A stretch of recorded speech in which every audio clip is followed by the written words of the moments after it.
Hello students. In today's lecture, let us discuss about the numericals on topic potentiometer. ये chapter number 9 current electricity का topic है. इसके numericals discuss करते हैं. Diagram में ये पोटेंशियोमीटर है. A to B ये पोटेंशियोमीटर वायर है. Its resistance is R. Corresponding length is L. So resistance per unit length is sigma. Right? Okay. Now from A to B, ये driver cell है. This driver cell has EMF E, internal resistance R, plug की है और rheostat. Driver cell delivers the current. This current passes through the potentiometer wire from A to B in a closed circuit, and potential drop या potential gradient is established. Potential gradient कितना रहेगा? Potential difference between point A and point B. Potential difference between point A and B, that is VAB upon capital N. ये potential drop या gradient रहेगा. या आप उसे I into sigma L भी ले सकते हैं. I into sigma L भी ले सकते हैं, जो हम लोगों ने theory part में discuss किया. क्योंकि क्या रहेगा? VAB ये पोटेंशियल डिफरेंस है अक्रॉस द लेंथ L, तो VAB अपॉन L ही हो गया पोटेंशियल ग्रेडियंट. लेकिन VAB का फॉर्मूला होता है IR, और R का हम लोग रिप्लेसमेंट कर सकते हैं सिग्मा. R का हम लोग रिप्लेसमेंट कर सकते हैं सिग्मा L से. तो VAB upon L can be replace by I times sigma also. ये हो गया पोटेंशियल ड्रॉप या पोटेंशियल ग्रेडियंट. अभी इसमें क्या होगा? इसने जो करंट डिलीवर्ड किया वो ऐसे पास होगा. तो इस सर्किट में 3 रेजिस्टर आते हैं. वायर का रेजिस्टेंस कैपिटल R, रेहोस्टेट से जो रेजिस्टेंस लेंगे उसको बोलते हैं करंट लिमिटिंग रेजिस्टेंस या सीरीज रेजिस्टेंस RS, और सेल अपना इंटरनल रेजिस्टेंस इंट्रोड्यूस करेगा स्मॉल r. तो what is the current passing through potentiometer wire is I. It is EMF of driver cell upon total resistance. R potentiometer wire का resistance, RS rheostat से लिया हुआ resistance series resistance, और R internal resistance of driver cell. इनके labelling मैंने दिया यहाँ पे ऐसे. ठीक है. ये पोटेंशियल ग्रेडियंट जो मैंने बोला I सिग्मा, I कितना लेने का? ये वैल्यू न्यूमेरिकल्स में E upon R plus RS plus R, और सिग्मा होता है रेजिस्टेंस पर यूनिट लेंथ. ये न्यूमेरिकल वैल्यू, ये numerical value, and potential difference upon length, ये न्यूमेरिकल वैल्यू, ये तीनों सेम ही होता है. तो what is data given to you ना एग्जांपल अकॉर्डिंगली सॉल्व करने का. ओके. अभी ये जो सेल है ये एक्सटर्नल सेल है जिसका EMF हमें कैलकुलेट करना है या डिटरमाइन करना है. तो ये एक्सटर्नली कनेक्टेड है फ्रॉम पॉइंट A. ये सेंटर जीरो गैल्वेनोमीटर है and then jockey is connected. अगर आपको 2 सेल का EMF कंपेयर करना हो तो यहाँ 2 सेल कनेक्ट करते हैं. जैसे E1 कनेक्ट किया है, इसे E1 के ही पैरेलल में E2 भी कनेक्ट करते हैं. आप 2 सेल का EMF फाइंड आउट भी कर सकते हो और कंपेयर भी कर सकते हो. ओके. ये वापस पोटेंशियल ग्रेडियंट का फॉर्मूला मैंने इधर भी दिया है, पोटेंशियल ग्रेडियंट इधर भी दिया है, 2 बार हो गया. ठीक है. तो E1 इज इक्वल टू, जो सेल है जिसका EMF कंपेयर करना है, is equal to what? Potential drop या gradient into the balancing length on the potentiometer wire. या I sigma is replace by VAB upon L, और ये बैलेंसिंग लेंथ जो A से लेकर J तक होगा बैलेंसिंग. अगर 2 सेल कंपेयर करना है तो कंपैरिजन के 2 मेथड है, individual method and sum and difference method. तो इंडिविजुअल मेथड में E1 upon E2 is equal to L1 upon L2 आएगा, and sum and difference method में E1 upon E2 is equal to L1 plus L2 upon L1 minus L2. इस formula से आता है. ठीक है. ये फॉर्मूला है इंटरनल रेजिस्टेंस का. ये जो स्मॉल r है ये स्मॉल r नहीं है, ध्यान रहे. ये जो स्मॉल r है it is not this small r, ये वाला नहीं है. तो ये जो स्मॉल आर है इस सेल का, एक्सटर्नल सेल का ये इंटरनल रेजिस्टेंस है।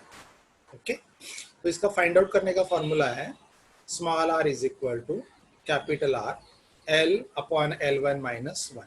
कैसे देखो, यहाँ पे ये इंटरनल रेजिस्टेंस रहेगा, कर्सर पे ध्यान दो, यहाँ पे इंटरनल रेजिस्टेंस रहेगा ये वाला जो हमें डिटरमाइन करना है। तो रीडिंग कैसे लेने का, पहला सेल क्लोज कर लो, ये करंट डिलीवर्ड करेगा, करंट थ्रू पोटेंशियोमीटर वायर ऐसे पास होगा and between the point A and B potential drop या डिफरेंस ग्रेडियंट इज एस्टैब्लिश। पहले क्या करने का, ये सेल और ये internal resistance directly balancing point find out कर लेंगे। मतलब ये सेल अलोन लेके बैलेंसिंग पॉइंट फाइंड आउट कर लेने का, तब ये बैलेंसिंग लेंथ आता है कैपिटल। फिर बाद में क्या करने का, इस सेल के अक्रॉस यहाँ पे, दिस सेल के अक्रॉस यहाँ पे एक फाइनाइट रेजिस्टेंस कनेक्ट करने का, जिसको आप RS से डिनोट करेंगे। तो एक फाइनाइट रेजिस्टेंस यहाँ कनेक्ट करने का, तो क्या हो जाएगा, इसका जो एनर्जी है थोड़ा रिड्यूस हो जाएगा, क्योंकि ये रेजिस्टेंस थोड़ा एनर्जी रिड्यूस कर देगा। फिर बैलेंसिंग पॉइंट फाइंड आउट करने का, ये थोड़ा कम लेंथ पे आएगा, वो लेंथ मेजर करने का, वो लेंथ है L1। अगर ये अभी भी नहीं समझ में आ रहा है तो इसका एक्सपेरिमेंट हम लोगों ने थ्योरी में डिस्कस किया है, वो वीडियो पहला देखो फिर इधर आओ। तो what is L? When EMF of the cell is directly compared with the potentiometer wire and balancing length is found. इसको मैक्सिमम बैलेंसिंग लेंथ भी बोलते हैं। Why it is called maximum balancing length? क्योंकि ये जब कैलकुलेट करते हैं तो इस सेल के अक्रॉस यहाँ ऑब्जर्व रेजिस्टेंस नहीं है, इसका मतलब रेजिस्टेंस कितना है, इन्फिनिटी, क्योंकि कनेक्टेड ही नहीं है, मतलब वो कितना रहेगा, इन्फिनिटी रहेगा। तो ये L आ जाता है। फिर क्या करना है, एक रेजिस्टेंस कनेक्ट करने का इसके अक्रॉस, जिसको शंट बोलते हैं। तो इसकी वजह से ये बैलेंसिंग लेंथ थोड़ा सा कम हो जाता है, तो नया बैलेंसिंग लेंथ रहेगा L। तो ये फॉर्मूला है। कभी कभी दो रीडिंग देते हैं, मतलब पहला शंट कनेक्ट किया तो बैलेंसिंग लेंथ L1 आएगा, फिर आपने शंट का वैल्यू दूसरा कनेक्ट किया तो बैलेंसिंग लेंथ L2 आएगा। फॉर्मूला वही रहेगा, R नहीं बदलेगा, L नहीं बदलेगा, शंट बदला आपने तो L1 बदलेगा। मतलब जैसे लैब में बोला कि बाबा पहला ओपन रीडिंग लो, यहाँ कुछ नहीं कनेक्ट करो, तो मैक्सिमम लेंथ आप बैलेंसिंग लेंथ आप फाइंड आउट करोगे। फिर बोलेंगे कि यहाँ 5 ओम शंट कनेक्ट करो, तो बैलेंसिंग लेंथ आ जाएगा L1। फिर बोलेंगे 10 ओम शंट कनेक्ट करो, फिर बैलेंसिंग लेंथ आ जाएगा L2। मतलब जितनी बार आप शंट बदलोगे उतने बार ये length L1, L2, L3 and so on होते रहेगा। तो ये बदलते रहता है, ये देखो ये चीजें। तो ये कुछ फॉर्मूले है न्यूमेरिकल सॉल्व करने के लिए। न्यूमेरिकल का वेटेज रहेगा 3 मार्क्स, ठीक है। सेम न्यूमेरिकल्स प्रैक्टिस करो, और कुछ न्यूमेरिकल अगर बुक में है तो वो भी प्रैक्टिस करो, सिमिलर रहेंगे, नंबर्स बदलते हैं। पहला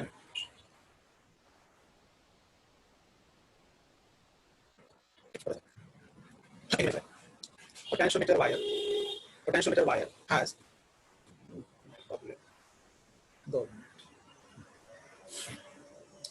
potentiometer wire has length 2 metre, मतलब ये लेंथ ए भी 2 मीटर है, उसका रेजिस्टेंस है 10 ओम, तो उससे आपको रेजिस्टेंस पर यूनिट लेंथ आ जाएगा R अपॉन L।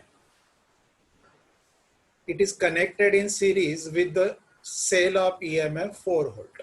ये ड्राइवर सेल का EMF है और ये ड्राइवर सेल का इंटरनल रेजिस्टेंस है। तो ये ओरिजिनल पोटेंशियोमीटर हो गया। पोटेंशियोमीटर जिसका वायर का लेंथ है 2 मीटर, 2 मीटर लेंथ का रेजिस्टेंस है 10 ओम, उसके साथ ड्राइवर सेल कनेक्ट किया है, ये वाला ड्राइवर सेल का EMF है 4 वोल्ट, और इसका इंटरनल रेजिस्टेंस यहाँ से जो लेंगे, ये नहीं दिया है, नहीं दिया है तो नहीं लेने का, तो ये 6 ohm. Find the potential gradient, एक पहला पार्ट। तो आपको पोटेंशियल ड्रॉप या पोटेंशियल ग्रेडियंट फाइंड आउट करना है, ये पहला पार्ट हो। Find where the EMF 1 volt will balance on the wire. मतलब आपको ये बाहर से एक सेल दिया है, इसका EMF 1 वोल्ट है, तो 1 volt to balance potentiometer wire का कितना लेंथ यूज होगा। मतलब ये E1 है तो L1 कितना होगा, ये हमें सॉल्व करना है, ठीक है। तो पहला पोटेंशियल ड्रॉप या पोटेंशियल ग्रेडियंट फाइंड आउट करना। I sigma is a potential drop, a potential gradient. या one can write VAB upon L as well. कितना EMF है? 4 वोल्ट. EMF 4 वोल्ट है और टोटल रेजिस्टेंस कितना है सर्किट में? वायर का रेजिस्टेंस है 10. ये कुछ नहीं दिया है, ये 0 ले लो. और ये कितना है यहाँ का इंटरनल 6. तो देखो E 4 volt upon 10 ohm wire का रेजिस्टेंस, 0 रेहोस्टेट से रिया रेजिस्टेंस और 6 इंटरनल. तो ये हो गया current delivered by the driver से जो ऐसे फ्लो होगा, ये आ गया. और into R by L, sigma ना, सिग्मा का वैल्यू क्या आता है? Total resistance upon corresponding length. तो वायर का रेजिस्टेंस 10 है और वायर का लेंथ 2 है. तो ये फॉर्मूला आ गया. ये देखो यहाँ पे है ये वाला, I sigma equal to driver cell का ईएमएफ और टोटल सर्किट रेजिस्टेंस. फिर आ रहा हूँ, ये मैंने यहाँ यूज कर लिया. तो आई सिग्मा कितना आ गया? ये 4/16 हो गया और ये 10/2 मतलब 5 हो गया. तो ये 1/4 इंटू 5/4 मतलब 1.25. पोटेंशियल डिफरेंस अपॉन लेंथ, तो यूनिट आएगा होल्ड पर मीटर. ठीक है. अभी उन्होंने बोला है कि ये सेल है जिसका ईएमएफ है 1 वोल्ट, तो उसका बैलेंसिंग लेंथ AJ यानी स्मॉल L1 कितना रहेगा? तो फार्मूला यूज करो. E1 is equal to I sigma capital L1. E1 कितना है? 1. आई सिग्मा कितना मिला यहाँ से? 5/4. So to take it into L1. तो L1 कितना हो जाएगा? 4/5 मतलब 0.8 मीटर. तो एक्सटर्नल सेल का EMF 0.8 metre potentiometer wire length पे बैलेंस हो जाएगा. ऐसे सब सॉल्व करना है. अगला सम,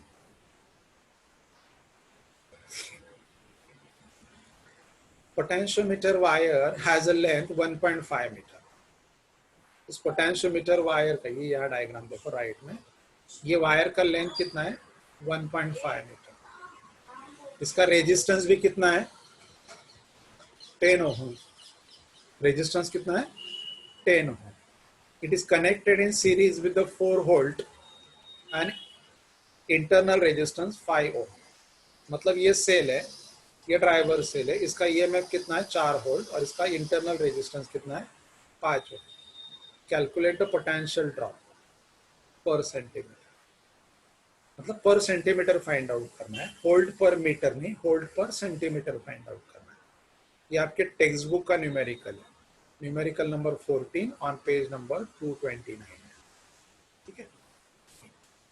तो देखो डेटा क्या दिया है? पोटेंशियोमीटर वायर का लेंथ है 1.5, करस्पॉन्डिंग रेजिस्टेंस है 10, ड्राइवर सेल का ईएमएफ है 4 और ड्राइवर सेल का इंटरनल रेजिस्टेंस कितना है? 5 ओम.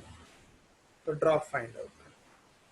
सो what is the formula for drop? वही अभी जो किया, आई सिग्मा या VAB अपॉन या is equal to total EMF कितना है इस सर्किट में भी? 4. रेजिस्टेंस कितना है? वायर का 10, रेओस्टेट हाई नहीं तो 0 और ड्राइवर सेल का इंटरनल रेजिस्टेंस 5. यही फॉर्मूला ये वाला,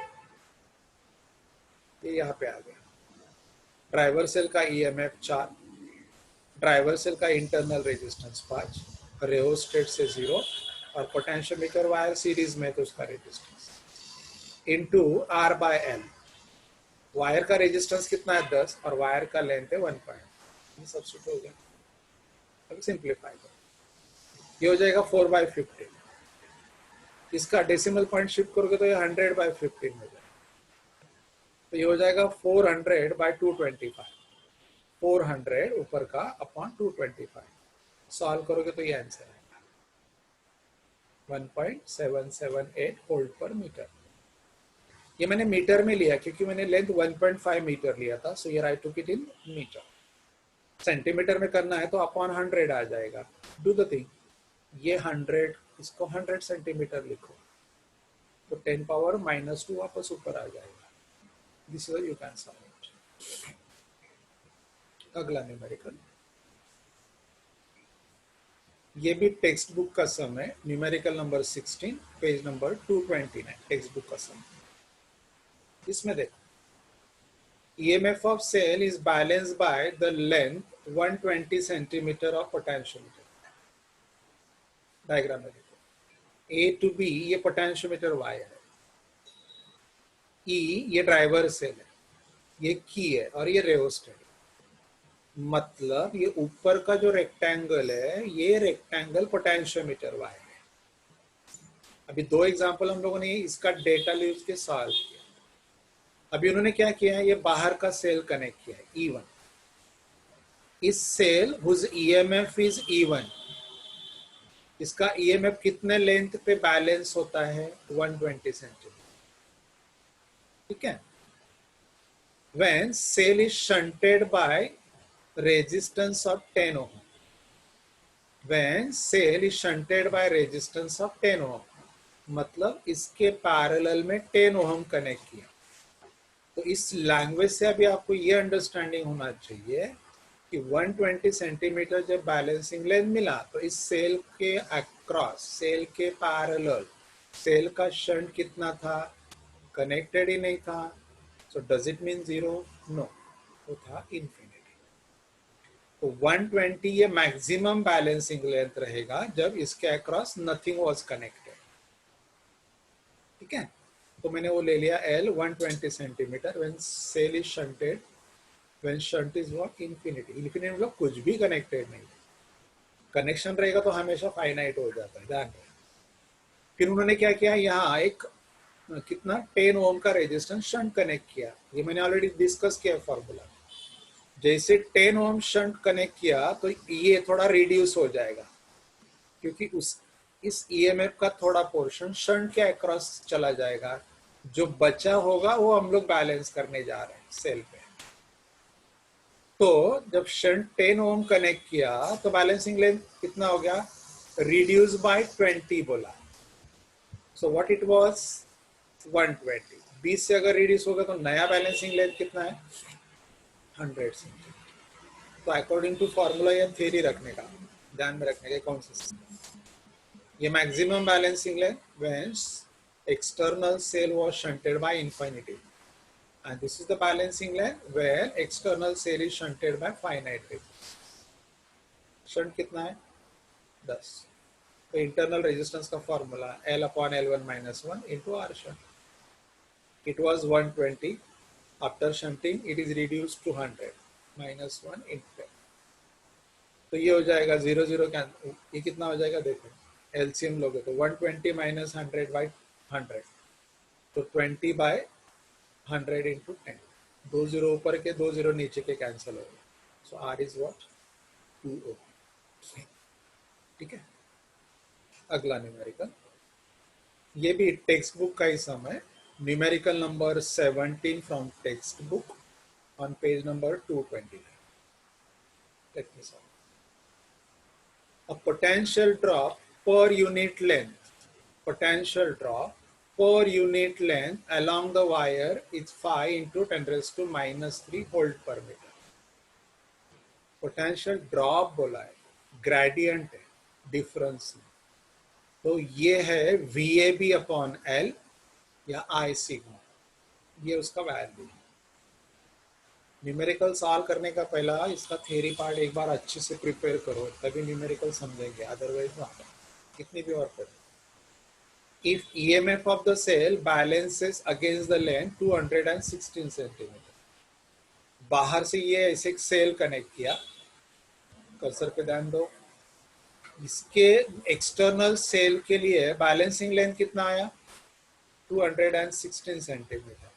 तो ये एक्सटर्नल सेल का EMF कितना होगा, बहुत आसान है। हम लोगों ने इसका कॉन्वर्स सम सॉल्व किया इसका पहला, उसमें ये 1 वोल्ट दिया था और हम लोगों ने लेंथ फाइंड आउट किया था। अभी उन्होंने लेंथ दिया है, हमें ये फाइंड आउट। ओके, तो बैलेंसिंग लेंथ E1 का फॉर्मूला क्या रहेगा, I sigma L1।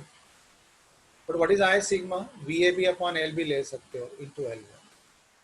This value is given to us directly, ये आ गया value 5 into 10 raised to minus 3, और ये कितना है 216। यूनिट पे ध्यान दो, इसका यूनिट है होल्ट पर मीटर, तो इसको भी मीटर में ले लो। So instead of taking 216 centimeter here, let me take 2.16 meter. तो मैंने 2.16 मीटर लिया.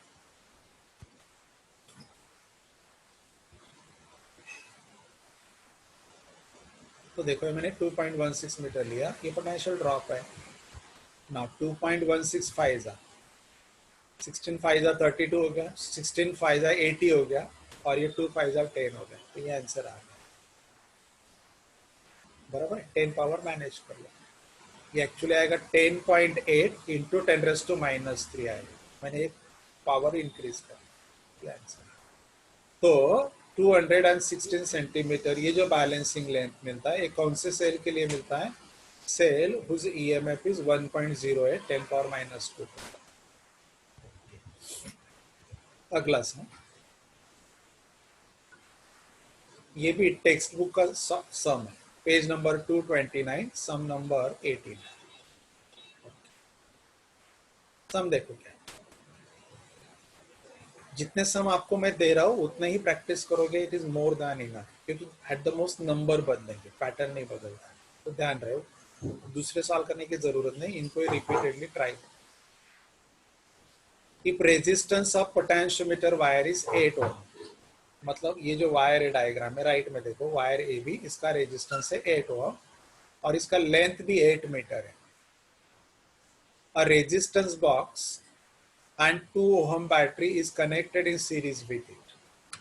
मतलब यहाँ रेजिस्टेंस बॉक्स कनेक्ट किया रियोस्टेट की जगह, और ये बैटरी कनेक्ट किया. इस बैटरी का EMF कितना है? 2 वोल्ट है. ये ड्राइवर सेल है. अभी आपको क्या करना है? What resistance should be in a resistance box. यहां से आप कितना रेजिस्टेंस लोगे कि current delivered by this driver cell passing through the potentiometer wire establish a potential drop of 1 microvolt per millimeter. वापस बोलता हूँ, ये एक्सटर्नल कुछ नहीं दिया. E1 galvanometer, let us not think about it since it is not given. Wire A B है, उसका length है 8 मीटर, रेजिस्टेंस है 8 ओम. ये वायर ए बी, उसके सीरीज में एक ड्राइवर सेल कनेक्ट किया है, ये वाला. इसका EMF कितना है? 2 वोल्ट है. इसका इंटरनल रेजिस्टेंस मेंशन नहीं किया है, तो लेट इट बी 0. ये वाला 0 है. की कनेक्ट किया और यहाँ रेजिस्टेंस बॉक्स कनेक्ट किया है, from where you can take suitable resistance. अभी उन्होंने बोला है कि ये सेल करंट डिलीवर्ड करेगा, current through wire A B pass होगा. तो आप आर बॉक्स से कितना रेजिस्टेंस लोगे कि current passing through the wire AB gives you a drop 1.1 microvolt per millimeter. Simple example. तो ड्रॉप का फॉर्मूला ले लो. I sigma is equal to VAB upon L. I sigma is equal to ये VAB upon L. ये कितना है देखो, 1.5 microvolt पर millimetre है. इसको वोल्ट पर मीटर करते हैं. माइक्रोवोल्ट का वोल्ट में करोगे तो 10⁻⁶ आएगा, ये देखो. और मिलीमीटर का मीटर में करोगे तो 10⁻³ आएगा. तो ये सब्स्टिट्यूशन चेंज करके हो गया. राइट हैंड साइड में ड्राइवर सेल का EMF कितना है? ये ड्राइवर सेल का EMF कितना है? 2 वोल्ट. ये 2 वोल्ट. वायर का रेजिस्टेंस कितना है? 8. RS आपको लेना है in order to get the left hand side value. Internal resistance of driver cell mention नहीं है, आज भी डिस्कस थे, 0 लेना. और R अपॉन L कितना लोगे? 8/8. ये सॉल्व कर दे. ये हो गया 10⁻³ इधर. ये हो गया 8 कैंसल. ये हो गया 2/8 प्लस RS. ये वैल्यू आ गया. अब ये 10⁻³ राइट में लेके आओ तो 2000 हो जाएगा. So 2000 is equal to RS plus 8. ये वैल्यू. तो RS का वैल्यू कितना? 2000 माइनस 8. इतना कनेक्ट करोगे तो इतना ड्रॉप मिलेगा. क्लियर? अगला example.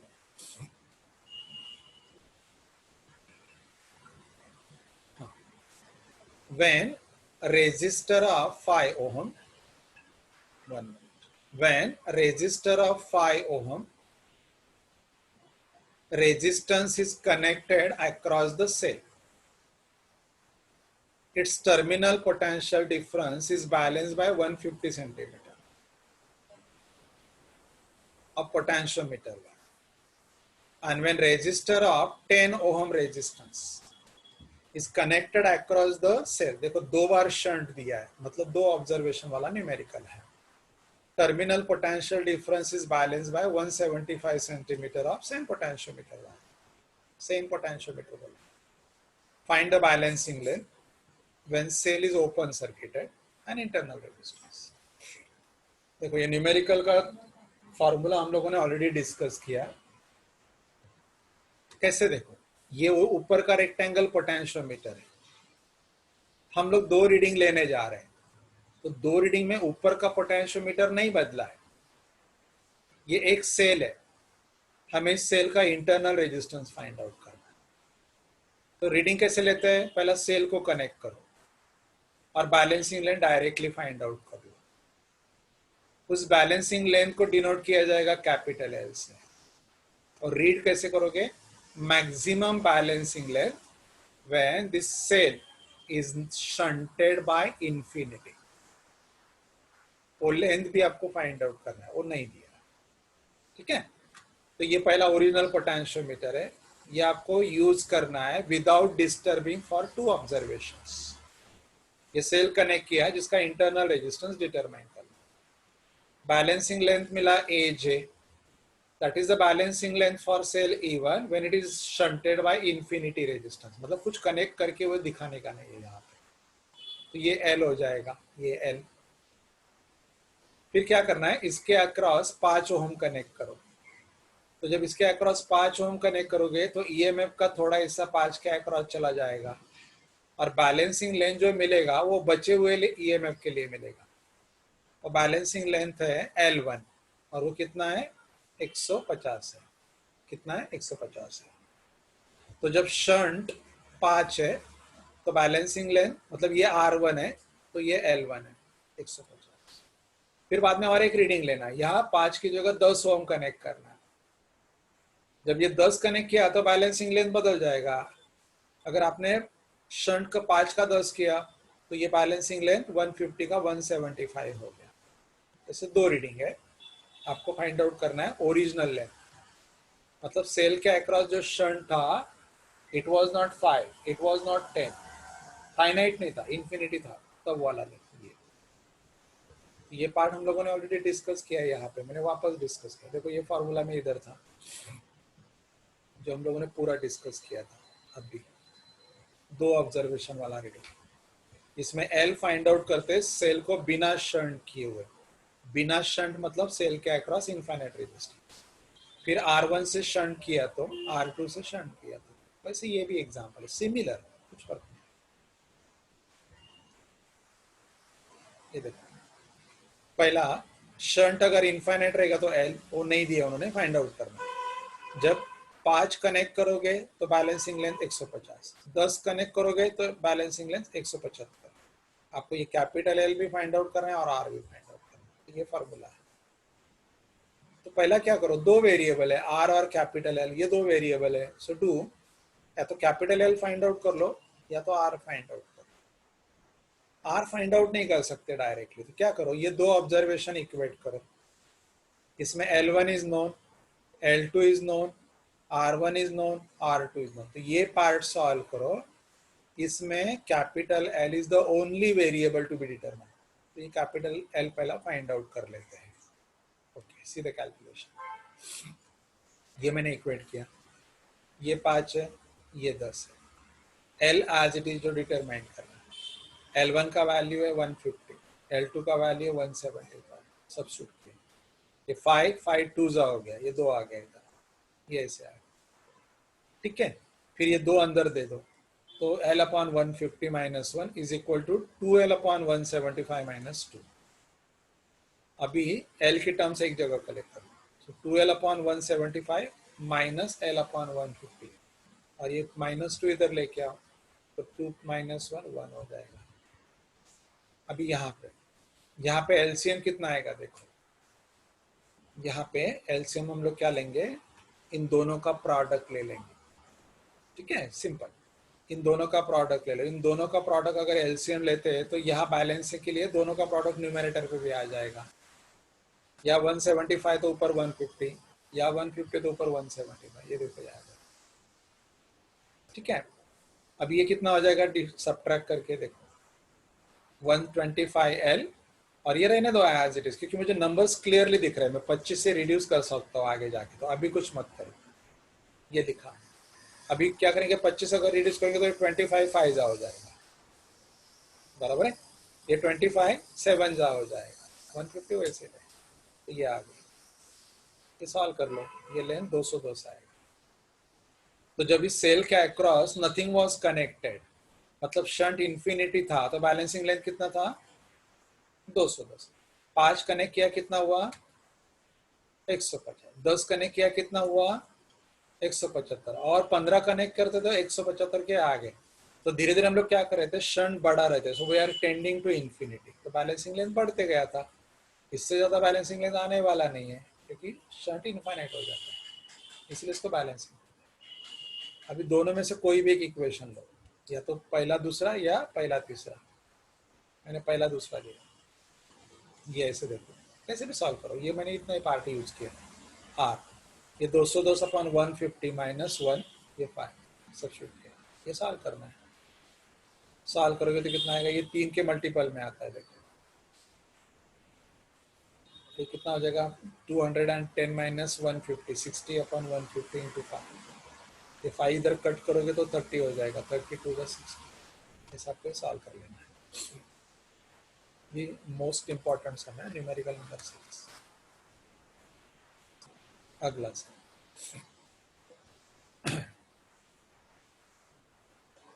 the EMF of cell is balanced by 1.812 in potentiometer wire। मतलब एक एक्सटर्नल सेल दिया है, उसके लिए बैलेंसिंग लेंथ कितना मिला, 1.812 मीटर, यार I forgot to put unit, ठीक है। If that cell is shunted by 5 ohm, जैसी लैंग्वेज आएगा ना, ये cell is shunted by 5 ohm, तो सोचने का, जो पहला रीडिंग था इसके लिए शंट कितना था, आंसर आना चाहिए इन्फिनिटी, क्योंकि मेंशन नहीं है, इसका मतलब इन्फिनिटी था। तो ये कैपिटल एल है, एक क्लियर अंडरस्टैंडिंग आपको हो गया, क्योंकि cell was not shunted, was not shunted means shunt है इन्फिनिटी। फिर आपने शंट 5 ओम कनेक्ट किया तो बैलेंसिंग लेंथ कम होने वाला है, कम हो गया 1.51, तो इंटरनल रेजिस्टेंस फाइंड आउट करो।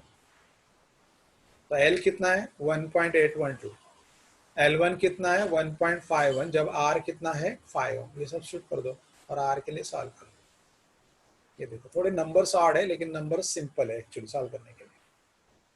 ये एलसीएम ले लो तो सबट्रैक्ट होकर नीचे आएगा 5, ये ऊपर आ गया अपॉन ये। अगर आप नंबर्स ध्यान से देखोगे ये दोनों, तो दिख रहा है 3 5 15 दिख रहा है, और 2 5 10 दिख रहा है, 2 5 10 दिख रहा है, एंड 3 5 15 दिख रहा है, इसका मतलब ये मल्टीपल है, तो 5 हो जाएगा, 5 5 कट होके 1 आ जाएगा।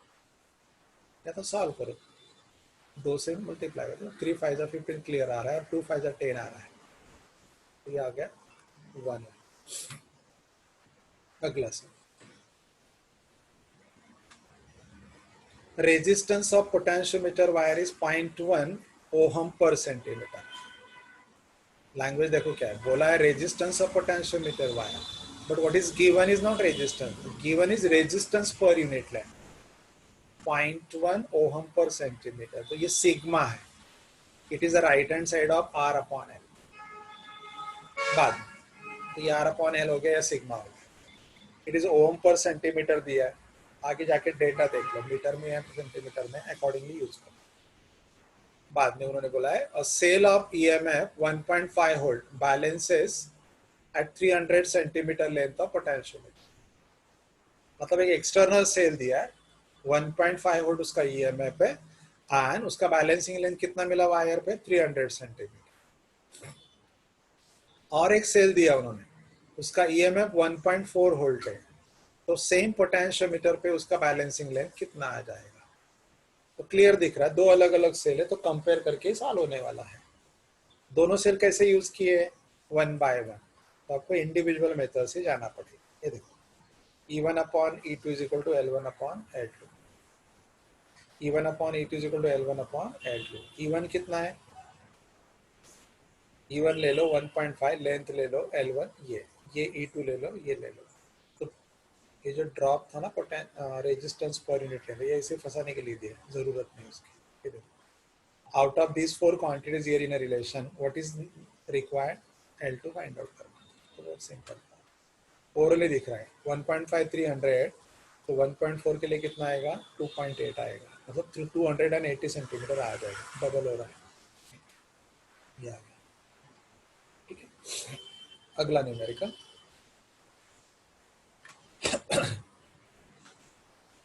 Length of potentiometer wire is 10 metre. ये जो ना वायर ए बी, ये लेंथ कितना है? 10 मीटर है. An accumulator with EMF is connected across the wire. Accumulator मतलब ये सेल, ड्राइवर सेल बोल सकते हो, accumulator बोल सकते हो, स्टोरेज सेल बोलते हो. ये कनेक्टेड है across the wire. Lachlan cell gives you the null point at 750 centimetre. ये बाहर का सेल आपने कनेक्ट किया, इसका नाम है लैक्लान सेल. इसके बैलेंसिंग लेंथ कितना मिला वायर पे? 750 सेंटीमीटर. क्योंकि टोटल लेंथ कितना है? 10 मीटर, मतलब 1000. 10 मीटर मतलब कितना? 1000 सेंटीमीटर लेंथ है ए बी. फिर ये से जब आपने यूज किया, इसका ईएमएफ नहीं दिया है, तो बैलेंसिंग लेंथ कितना मिला? 750 सेंटीमीटर. ठीक है. फिर उन्होंने क्या किया, वायर ए बी जो है, ये लेंथ 1 मीटर से बढ़ा है. ये देखो, if the length of potentiometer wire is increased by 100 centimeter, ये पहले कितना था? what it was? 1000 centimeter. now it is increased by 100 centimeter. so what is the new length? 11 point ले सकते हो, 11 मीटर ले सकते हो, या 1100 सेंटीमीटर ले सकते हो. तो उन्होंने ये लेंथ बढ़ाया, तो ये लेंथ बढ़ा, लेकिन वापस यही सेल कंपेयर किया. अगर ये सेल कंपेयर किया तो अभी ये बैलेंसिंग लेंथ 750 नहीं रहेगा, ये कुछ चेंज हो जाएगा. तो कितना चेंज होगा ये आपको फाइंड आउट करना. ठीक है, तो कैसे सॉल्व करेंगे? देखो, अगर आपने वायर ए बी का लेंथ इंक्रीज किया, तो अंडरस्टूड है पोटेंशियोमीटर सर्किट में ये वायर का रेजिस्टेंस बढ़ जाएगा. सेल तो उतना ही करंट ड्रॉ करेगा, लेकिन इसका रेजिस्टेंस बढ़ गया, सीरीज रेजिस्टेंस. तो ये जो सेल ने करंट ड्रॉ किया, current passing through the potentiometer wire will decrease. Length increase हुआ, सीरीज रेजिस्टेंस इंक्रीज हुआ, इफेक्टिव रेजिस्टेंस इंक्रीज हुआ, तो इसने जो करंट ड्रॉ किया, it is passing through more resistance, तो ये इफेक्टिव करंट कम हो जाएगा. अगर ये इफेक्टिव करंट कम हो जाएगा तो पोटेंशियल ड्रॉप चेंज हो जाएगा. अगर पोटेंशियल ड्रॉप चेंज हो जाएगा तो इसका बैलेंसिंग लेंथ भी चेंज हो जाएगा. ओरली स्पीकिंग, अगर इसका रेजिस्टेंस बढ़ा तो सीरीज रेजिस्टेंस बढ़ जाएगा, करंट कम हो जाएगा. अगर करंट कम हो जाएगा तो ड्रॉप कम हो जाएगा. अगर ड्रॉप कम हो जाएगा तो बैलेंसिंग लेंथ थोड़ा सा बढ़ जाएगा. तो expected answer is more than 750 centimetre. तो यहाँ कुछ ट्रिक्स है या अंडरस्टैंडिंग स्टेटमेंट्स है, वो ध्यान रखने का और बीच बीच में रिवाइज करते रहने का. कैसे? देखो, यहाँ मैंने दिया है जो डार्क लेटर्स है. इन दिस न्यूमेरिकल, ये सम सबसे इंपॉर्टेंट है, ध्यान रहे. ये बोर्ड सम है, पुराने बुक में था ये ऑलरेडी, अभी नहीं है, लेकिन आ सकता है. In this numerical, if the original length of potentiometer wire is increase, मतलब वायर ए बी का लेंथ अगर इंक्रीज हुआ तो क्या फीचर्स चेंज होते हैं? Those features you always remember. पहला, वायर का रेजिस्टेंस बढ़ जाएगा. तो उन्होंने बोला effective resistance of potentiometer wire will increase, क्योंकि आप लेंथ ही बढ़ा रहे हो. अगर इसका रेजिस्टेंस बढ़ेगा तो करंट डिलीवर तो इसके हाथ में ना, तो करंट पासिंग क्या हो जाएगा? रिड्यूस हो जाएगा. देखो, इफेक्टिव करंट डिक्रीजेस, लेकिन रेजिस्टेंस पर यूनिट लेंथ नहीं बदलेगा, क्योंकि आप क्या कर रहे हो? लेंथ बढ़ा रहे हो, तो रेजिस्टेंस भी बढ़ रहा है, और रेजिस्टेंस बढ़ेगा according to the length increase. तो जब आप वायर ए बी का लेंथ बढ़ाओगे, ऐसे इस एग्जांपल में मेंशन है, तो as you increase the length of wire A B, corresponding length will increase, corresponding resistance will increase, but resistance per unit length will remain constant. लेकिन series resistance बढ़ने की वजह से जो करंट अदरवाइज डिलीवर होता था वो अभी थोड़ा सा कम डिलीवर्ड होगा और current passing through potentiometer circuit क्या हो जाएगा, थोड़ा सा कम हो जाएगा। अगर पोटेंशियल ड्रॉप या पोटेंशियल ग्रेडियंट कम हो जाएगा तो अंडरस्टूड है, सेम सेल को बैलेंस करने के लिए आपको बैलेंसिंग लेंथ ज्यादा लगेगा। क्लियर? ओके, ऐसे ये सॉल्व करना। ये डार्क वाला पार्ट अच्छे से प्रिपेयर करो। अगर नहीं समझ में आ रहा है तो जो अपने लाइव लेक्चर्स होते हैं उसमें कंपल्सरी पूछो, हाँ वहाँ पे हम लोग वापस डिस्कस करेंगे।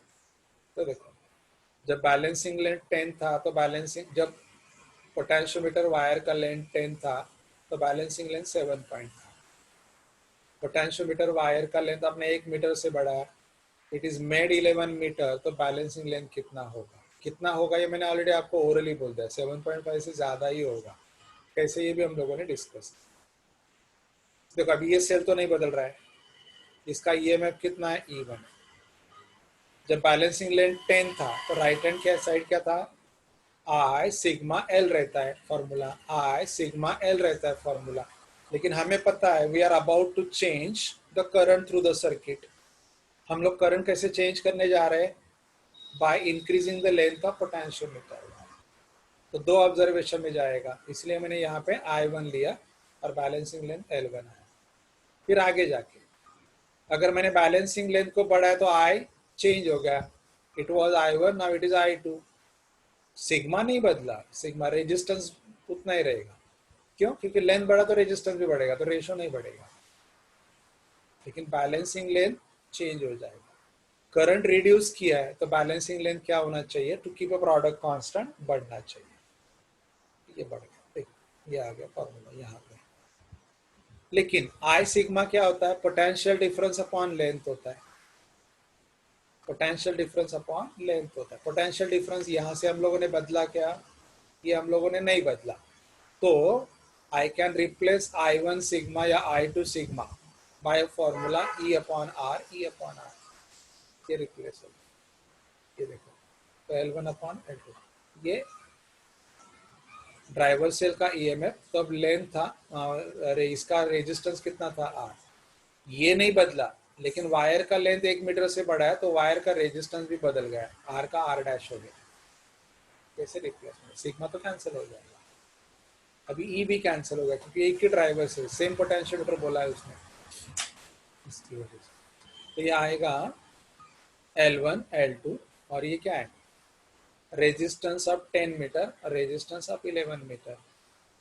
तो रेजिस्टेंस ऑफ 10 मीटर कैसे लिखोगे, resistance of 1 metre into 10। Resistance of 11 metre कैसे लिखोगे, रेजिस्टेंस ऑफ 1 मीटर इंटू 11, क्योंकि ये तो रेट है, ये कैंसिल हो जाए। तो ये आ गया, ये अपना मार्केट मैथमेटिक्स है। ये क्या है, टोटल कॉस्ट ऑफ 10 पेन है, तो कॉस्ट ऑफ 1 पेन इंटू 10। ये कॉस्ट ऑफ 11 पेन है, तो कॉस्ट ऑफ 1 पेन इंटू 11।